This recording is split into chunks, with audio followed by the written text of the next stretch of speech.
Crusades, a word that stirs up images of armored knights, red crosses, and bloody battles fought under holy banners. But behind the myth and the drama lies a story of faith, ambition, betrayal, and idealism. The story begins in the 7th century.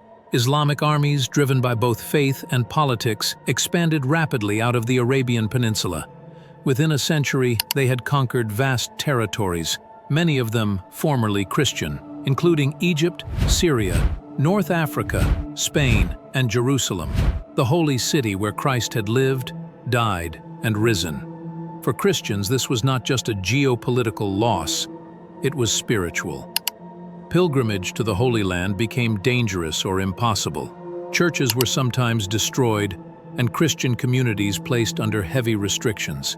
By the late 11th century, the Byzantine Empire, the Eastern Christian stronghold, was under severe threat from the Seljuk Turks, a powerful Muslim dynasty. In desperation, Emperor Alexios I of Constantinople asked his Christian brothers in the West for military help. In 1095, Pope Urban II saw this not only as a chance to assist the Byzantines, but to unite a divided Christendom under papal leadership, and to reclaim the Holy Land. At the Council of Clermont, he preached a fiery sermon, Deus vult, God wills it. He promised that anyone who joined this holy war would receive forgiveness of sins and eternal salvation. This was revolutionary, a war that was also a pilgrimage. Tens of thousands answered the call, not just knights but peasants, monks, women, and children. Many believed they were marching to heaven on earth. The First Crusade, 1096 to 1099, was marked by hardship, starvation, and violence. Along the way, undisciplined mobs massacred Jewish communities in the Rhineland, believing they were enemies of Christ. When the Crusaders finally reached Jerusalem, they laid siege to the city, and after a fierce battle, stormed it in July 1099. The bloodshed was horrific. Muslims and Jews were slaughtered indiscriminately in the name of God. But they succeeded. Jerusalem was taken. The Kingdom of Jerusalem and other Crusader states were established, feudal outposts of European Christianity planted in the heart of the Islamic world. This Christian triumph, however, was fragile. For decades, Muslim powers were divided, but eventually, a unifying figure emerged, Salah ad-Din, known in the West as Saladin.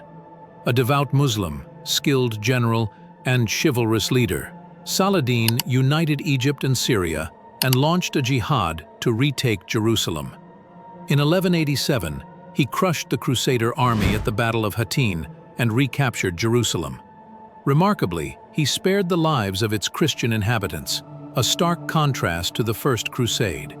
This prompted the Third Crusade, 1189 to 1192, led by some of the most famous figures of the medieval world. Richard the Lionheart of England, Philip II of France, Emperor Frederick Barbarossa. But despite military victories, the Crusaders failed to recapture Jerusalem. A truce was made. Pilgrims could visit the city, but it would remain under Muslim rule. More crusades followed, but few lived up to the original ideal. The Fourth Crusade, 1202–1204, was the most shocking. Diverted from the Holy Land by political and financial deals, Crusaders attacked and sacked Constantinople, the capital of the Byzantine Christian Empire. They looted churches, destroyed relics, and crowned a Latin emperor. Christian had turned on Christian in the name of Christ.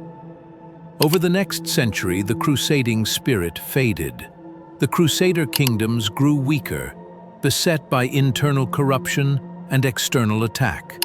In 1291, the last Crusader stronghold in the Holy Land, Acre, fell to Muslim forces. The age of Crusades was over. So what truly motivated the Crusaders?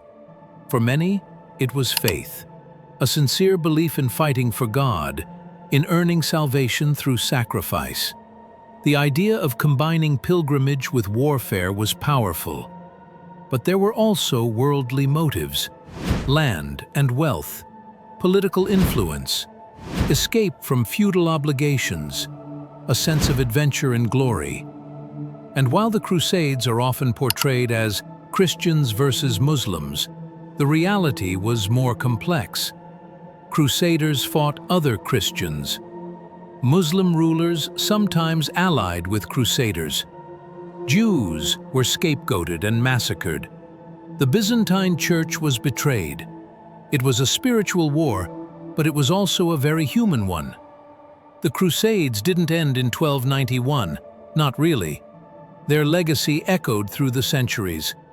They deepened the schism between Eastern and Western Christianity.